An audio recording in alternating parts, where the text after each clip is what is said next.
So in 2019, women are really lucky in that female-driven media isn't the rarity it once was.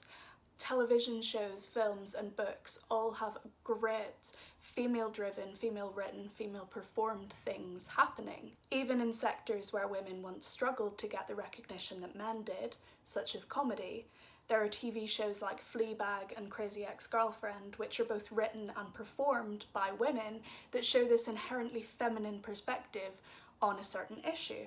Women are born with pain built in. It's our physical destiny.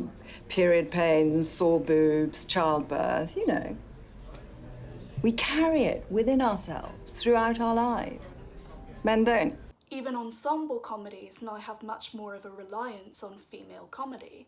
Netflix's Glow relies on an almost entirely female cast, and yet it's been really critically well received. Of course, that isn't to say that there's not still a desire for more. Often females in these comedy stories are still conventionally attractive, middle class, and more often than not, white. While diversity of skin colour is improving, it would be overtly dramatic to say that we're there in terms of equal representation. And additionally, there's been a lot of discussion recently on how most of the women featured in these shows are still towards the lighter end of the skin spectrum, which means that dark-skinned women are still very much underrepresented. There are, of course, shows that address this. Dear White People is a fantastic example, which has a multitude of people of colour, and another great example is the show Chewing Gum. And while both of these have been really critically well received and they're fantastic shows, they haven't achieved the same sort of mainstream widespread popularity that white middle class shows have. So, for those of you that aren't aware, Peep Show is a UK comedy which aired from 2003 to 2015. It centres around two male characters, David Mitchell's character Mark and the character of Jez, who's played by Robert Webb. It's worth pointing out that the two main characters are both white, middle-class, university-educated cisgender men. So for all intents and purposes, they have won the social lottery. But due to the situational comedy, the two characters are often squandering. They have very little professional success and even less romantic success. The show is unique because it uses a first-person camera perspective. In other words, each shot is filmed as though it's directly from the point of view of the characters within the television series. So this creates like a really interesting effect. It means that the audience is very directly involved in the comedy. On top of this, they also use voiceover effects to illustrate the thoughts of both Jez and Mark. This helps the situational comedy sort of sell itself, so you can watch even the most ridiculous of scenarios and still understand how they ended up there, what their thoughts are in the process, and it's still really, really funny. Oh shit, my natural bloody charm's only swinging it. Got to do something. Are you okay? What? It's just a thing I have. What thing? Facial spasming. Facial You do not have... I do, sometimes. Peep Show's become this own sort of cultural shorthand between like young millennials and Generation Z in the UK. Like they can just talk about it, it's a thing. So bearing all of that in mind, it's really clear to see why it's been sort of appealing to American television executives. It's this super successful show. They want a piece of that sweet, sweet money pie. There have been several attempts to make Peep Show for an American audience. At the time of me filming this video, there have been 3 previous attempts, and only one of them actually made it to the pilot stage.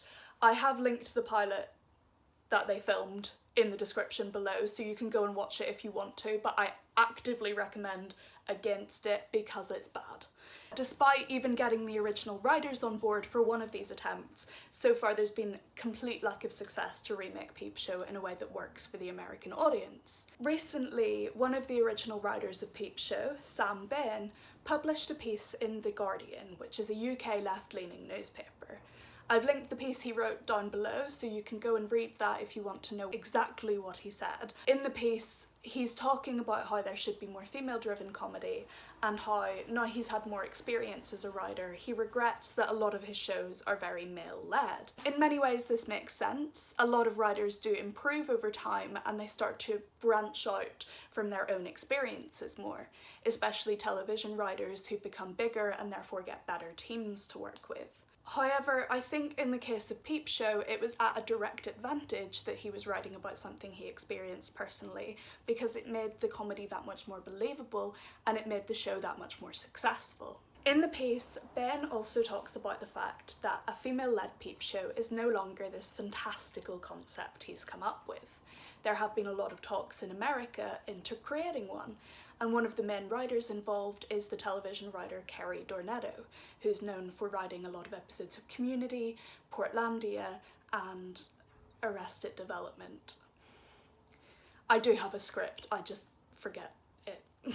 Kerry Dornetto is responsible for writing some of my favourite American comedies. I've watched all 3 of those shows, some multiple times over. However, I do have some doubt in the very principle of remaking Peep Show to be centred around females. I mentioned before how the 2 main characters of Peep Show have basically won the social lottery, and yet they're still completely down on their luck and generally unsuccessful. What's so funny about it is that the 2 don't necessarily see this. They still have these sort of inherent delusions of grandeur and like future success. So in a way, these delusions of grandeur make perfect sense. Class boundaries are still really defined in the UK, and middle-class men do grow up assuming in a way that they're going to end up better off than their sort of female working class person of colour counterparts. They've been told from birth that they're going to succeed, and so this idea of failure isn't necessarily explored on an introspective level. If they fail, it's the fault of other people, not them. For Jez and Mark, they have this complete inability to truly like internalise what's going on with themselves, and so they have this continuing lack of success romantically. Yet they still believe that they are entitled to this sort of romantic success.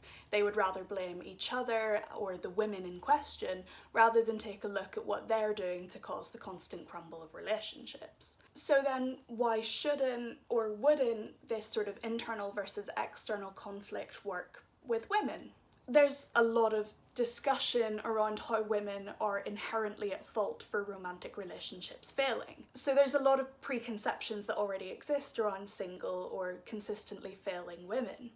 The show Crazy Ex-Girlfriend, which I mentioned previously, does a deep exploration of this and the whole crazy ex trope. She's the crazy ex-girlfriend. That's a sexist term. She's the crazy ex-girlfriend. Can you guys stop singing for just a second? She's so broken inside. The situation's a lot more nuanced than that. But just because one show exists which does call that out doesn't mean that society as a whole has like fully adapted to the true perception that women aren't always at fault for failing relationships. Additionally, we do live in a patriarchal society.